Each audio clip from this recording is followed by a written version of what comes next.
que todo lo sabes. ¿Sí? Entonces, sí es difícil hacer ese cambio. ¿Okay? Muy Ese es bien. el concepto. Le doy las gracias por haberme compartido esa parte de su perspectiva sobre la labor docente.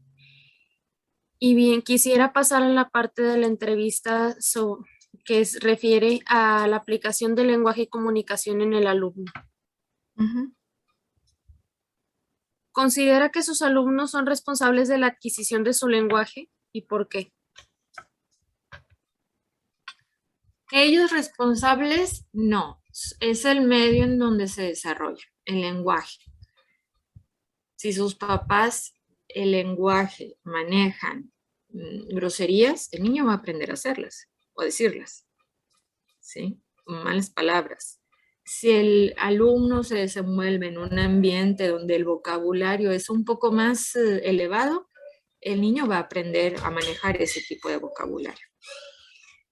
Es muy difícil, o no he visto yo, casos en donde, al menos en las caricaturas, ¿verdad? Casos en donde la familia tiene un vocabulario muy bajo y el alumno no lo tenga. A lo mejor puede evitar decir palabras, pero no lo tiene más elevado que su familia. ¿Sí? Puede evitar decir, es que mi mamá dice esa palabrota, ¿sí? Pero yo no la digo porque no me gusta, pero no tiene el medio necesario para adquirir un vocabulario un poquito más elevado. Trata de evitarlas, pero sí necesita un ambiente favorable para el desarrollo del lenguaje.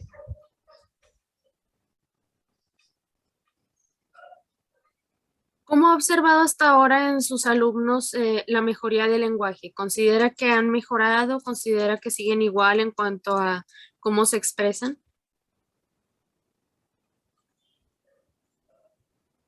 Han madurado del año pasado a yo noto que sí han madurado un poco en cuanto a, son más abiertos para expresar las palabras.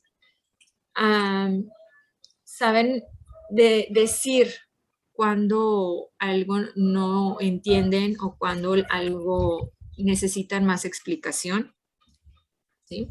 Pero sí ha habido un avance, poco, quizá por los medios digitales que ya tenían que acostumbrarse o tenían que adaptarse a perderle el miedo a la computadora o al celular y tener que hablar ante un micrófono en público con sus compañeros, por así decirlo, sí ha habido un avance. Diferente por la situación, pero sí ha habido un avance. Quizá en presencial hubiera sido más notorio, ¿verdad? Porque son otro tipo de actividades, la clase frente al grupo y así, pero ahora es otra forma de comunicación. Entonces, pero sí he notado un avance. Considerando su experiencia docente, ¿qué entiende usted por alfabetización? Alfabetización. Había un maestro que decía, son analfabetas funcionales, porque sabían leer y escribir, pero no sabían analizar o expresar, argumentar. Es diferente. Entonces, la alfabetización se da desde la casa. Los alumnos desde la casa conocen letras, conocen objetos y empiezan a estar en contacto, ¿verdad? Con los medios y la comunicación y reconocen palabras aunque no hayan ido a la escuela.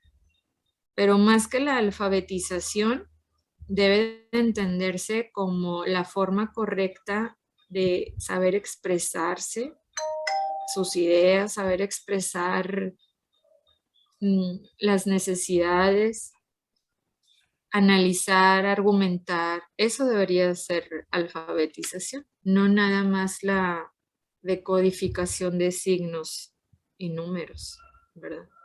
Entonces sí hay un gran vacío yo lo he notado porque cuando les pides a los niños, a ver, argumentame tu respuesta, no saben qué decir. Ese ha sido el problema de siempre.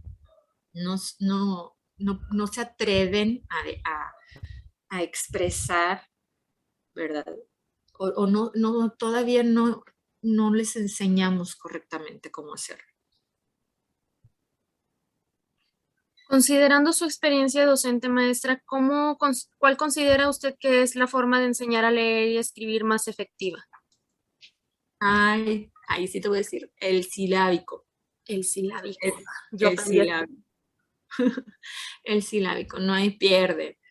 Cuando yo salí estaba el global, el método global, donde la oración, partían las palabras, pero la verdad no, me tardé bastante, mucho. Los niños de primer año, ya era marzo, abril y todavía no arrancaban.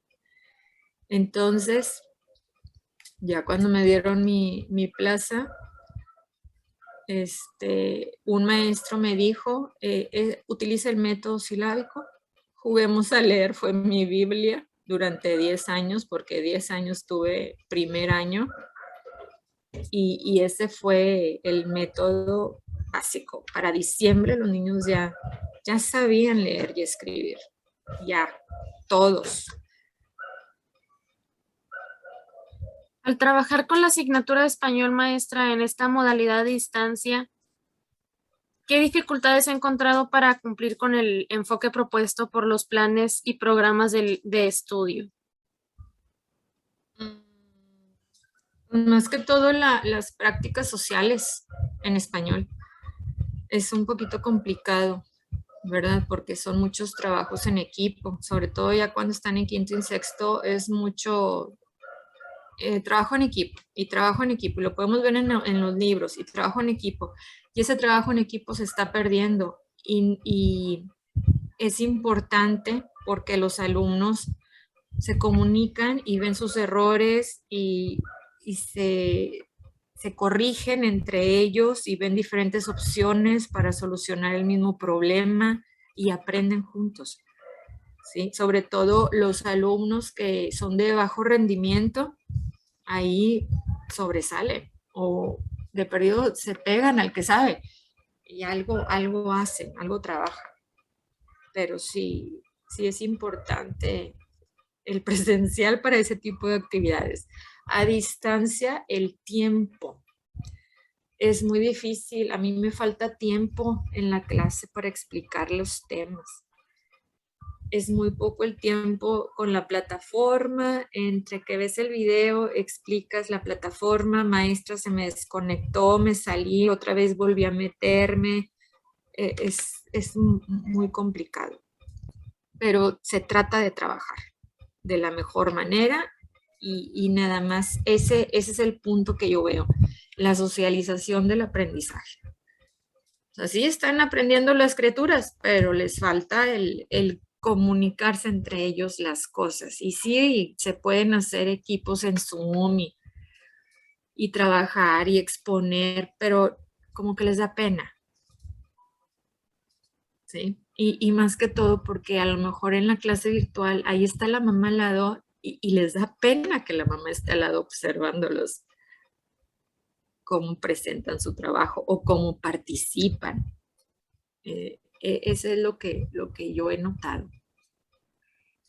¿Qué aprendizajes cree usted que son necesarios reforzar en los estudiantes para no interrumpir el desarrollo de sus habilidades en todo esto de la lectoescritura, maestra? ¿Qué aprendizajes? Y pues los básicos, o sea, el reforzamiento de los aprendizajes básicos son importantes. Igual hay muchas actividades repetitivas, ¿verdad? Pero sí es importante, bueno, acá con mis alumnos yo veo el tema de fracciones y es un tema complejo, largo, entre que los decimales, las fracciones, las milésimas los enteros, son muchos conceptos los que se manejan para poder abordar el tema de fracciones. Entonces sí hay que reiterarlos y reiterarlos. Y la realización del ejercicio y la práctica, eso es básico. Entonces acá en línea lo que se puede rescatar es que se practican los contenidos, se ve solamente el contenido básico y en las tareas se reafirma, se practica. Si yo explico cambiar fracciones impropias a mixtas de tarea, te vas a llevar 10 y practícalas. Y dime qué se te dificultó para hacerlo. Porque al momento de aplicar eso a una situación, como le llamamos, un problema razonado, pues no vas a saber cómo manejarlo.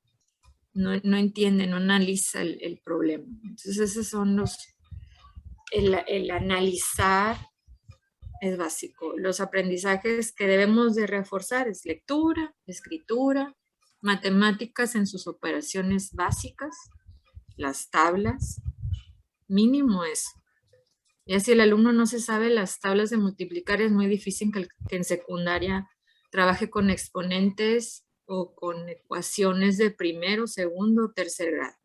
Entonces, sí, las tablas de multiplicar. Hace un momento en las primeras preguntas usted mencionaba un concepto muy interesante. Yo no había escuchado hablar de él. El analfabeto funcional. Sí. ¿Cómo considera usted que afecta esto en la sociedad? Más allá del niño, ¿cómo cree que esto afecta al todo el entorno educativo? Pues es lo que estamos haciendo, o sea, tú me preguntaste un método de lectoescritura y es para construir ese tipo de alumnos. O sea, nada más les estamos enseñando a leer y decodificar la palabra, ¿sí? Pero ya el analizar, el saber sintetizar, el buscar información, eso es lo que realmente deberíamos hacer en el alumno, ¿sí? Es lo que realmente debería de existir en un niño de sexto grado, lograr que analice una situación y que sepa explicar qué está pasando. ¿Sí? Maestra, ¿cree usted que haya docentes laborando que podrían entrar en esta categoría de analfabetos funcionales? Mm, podría ser, sí, en todo hay, de todo hay, sí, que nada más se enfrascan en trabajar ciertos aspectos, ¿verdad? Dejando otros quizá más importantes a la deriva en los alumnos. O que los mismos docentes a veces no analizamos las situaciones o no sabemos cómo explicar una simple división al alumno, el proceso de la división. Entonces, si un maestro no sabe explicar correctamente al alumno qué es lo que quiere que se logre, es muy difícil que el alumno lo haga por sí solo. Necesita el maestro, necesitamos tener una capacidad de análisis como maestro para poder ayudar al alumno que logre ese análisis. Pero si como docentes no trabajamos esa área, pues a veces hay docentes que leen un problema o les preguntas, porque sí pasó en la escuela, sobre todo cuando a mí y a otra compañera nos dieron los grupos de quinto y sexto. Nos fuimos desde primer año, ¿cómo enseñas el reparto? Y en segundo, ¿cómo enseñas el reparto? En tercero, ¿cómo enseñas la división? Hasta que encontramos maestros que no sabían dividir. Explícame cómo le dirías al alumno cómo va a dividir. Pues, y empezaban y nos quedábamos así como que, ¿qué? No, No puede ser. Hay fallas en el sistema. Por eso llegan a sexto así, con huecos enormes de conocimiento. Porque una de las cosas que yo dije cuando salí de la normal, creo que a la normal le falta enseñar esa parte. Sí le enseñan vagamente, pero ¿qué les cuesta enseñar el primer semestre todo lo que debes de saber en primer año? Todo lo relacionado con el desarrollo del niño, la forma de hablar con él, lo que debes de enseñar, los contenidos que debes de trabajar en primer año, en el primer semestre. ¿Por qué no en segundo se trabaja todo lo de segundo? Ya para sexto semestre ya tienes dominados los 6 grados, ¿sí? Ya tienes dominados porque sales de la normal, al menos en mi caso, y pues sí, sabes poquito de todo. Pero en realidad no te dijeron cuál era el proceso para enseñar. Tienes tú que investigar. Como maestro tienes que tener la capacidad de análisis y de investigación para sacar tus clases adelante y decir cómo se lo voy a explicar al alumno, cómo lo voy a hacer para que me entienda. Eso es lo que debemos de tener como maestros para dejar de ser funcionales, ¿verdad? Y ser actores del aprendizaje. Bien, basándonos en un modelo, más en el modelo educativo, maestra, ya vimos todo lo que usted entiende por analfabeto funcional, pero veamos el proceso de lectoescritura, ¿qué tanto se relaciona con la práctica social del lenguaje?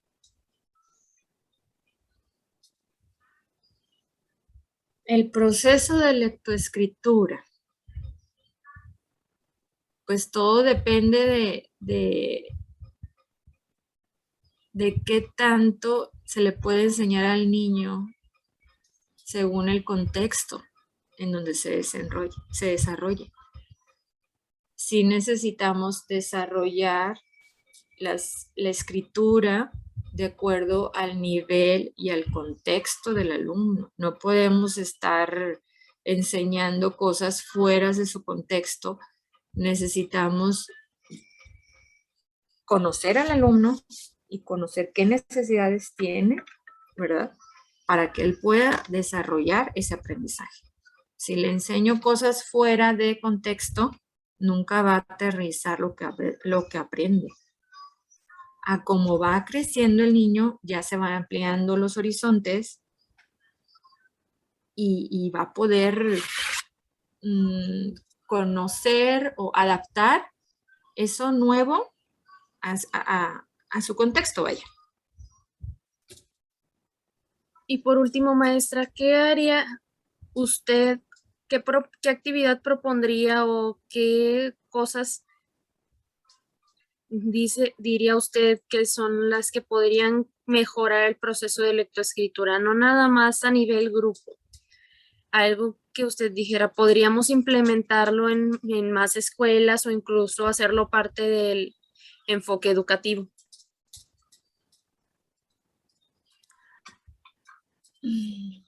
Sería una estructura, ¿cómo lo diré? Una secuencia de aprendizaje. En parte sería una idea, ¿verdad? De los niveles que se deben de manejar por grado para lograr que el alumno llegue al perfil de egreso. ¿Sí? O sea, que todos los maestros, aquí el libro del texto no ayuda mucho y la mayoría de los maestros lo agarran como si fuera la Biblia de la educación básica y hay muchos otros recursos. Entonces necesitamos el método, ¿sí? Yo sé que a algunos les sirve un método, a otros otro, pero va encaminado a algo. Estamos soltando, por ejemplo, en español mucho la ortografía. Los libros de texto no te abarcan mucho la ortografía. Eso lo dejan al maestro a libre albedrío, a que lo trabaje cuando tenga oportunidad de trabajar. Entonces, esos conceptos, esos contenidos se están degradando, ¿verdad? Entonces, sí se necesita como que un método, una esquematización, un mapa curricular diseñado, en donde digan, en primero se tienen que trabajar estos, y sí hay, es el plan y programas, pero no lo llevamos a cabo, no lo llevan a cabo y no viene estructurado de manera concreta. Viene estructurado de manera global, ¿sí? Porque yo he visto en otras escuelas que van en un proceso gradual de aprendizaje y hay continuidad en el aprendizaje. Por ejemplo, el que te decía ahorita de la división o el de la suma o cualquier contenido, si no es gradual y continuo, no se va a dar. Si el niño entra a segundo y después en tercero le explican de otra forma, el maestro va a perder el hilo, va a decir, pero es que mi otro maestro me explicó así. Entonces ahí es donde creo que como estructura educativa está fallando. Porque cada maestro le pone de su cosecha, mal investigamos y no sabemos realmente el fondo del contenido para poderlo enseñar. Bueno, maestra, la verdad le doy las gracias por haberme compartido toda esta información. La verdad, muchas gracias también por haberme permitido una parte de su tiempo y por haberme atendido. Y le doy las gracias por ayudarme a la elaboración de las entrevistas y de apoyarme con la jornada educativa. Gracias a ti por las preguntas y a sus órdenes. Muchas gracias, maestra. Voy a dar por finalizada la reunión de Zoom. Ok. Para perfecto. que se guarde el video. Muchas gracias por su tiempo y gracias por todo lo que me dijo sobre la perspectiva de la labor docente. En serio. Gracias. Estamos para servir. Bye.